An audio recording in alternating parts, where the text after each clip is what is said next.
నమస్తే. ఇప్పుడు AP deputy CM Pawan Kalyan garu ఉన్నారు కదా. సో ప్రజెంట్ ఆయన తీసేసి నారా లోకేష్ డిప్యూటీ సీఎం కావాలని కొంతమంది అంటున్నారు. టీడీపీ వాళ్ళే అంటున్నారు. సో మీ అభిప్రాయం ఏంటి? పవన్ కళ్యాణ్ పవన్ కళ్యాణ్ గారే కావాలి. ఆయనే కరెక్ట్.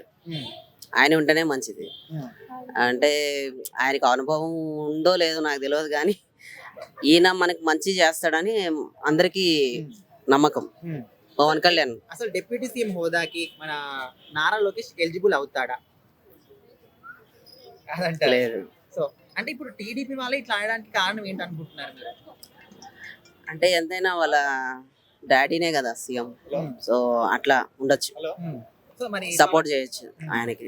పవన్ కళ్యాణ్ గారి పరిపాలన ఎట్లా ఉంది ప్రజెంట్? చాలా బాగుంది, చాలా బాగుంది. ఆయన ప్రతి ఒక్క మనిషి గురించి ఆలోచిస్తాడు. పేదవాడి కాడి నుంచి ఒక ముస్లామె గురించి కూడా ఆయన బాగా ఆలోచిస్తారు. పేదవాళ్ళ గురించి ఇంకేముంది, కేకలే. బాగుంటది. ఇప్పుడు డిప్యూటీ సీఎం ఉంటేనే ఇంత మంచి అభివృద్ధి చేస్తున్నాడు కదా.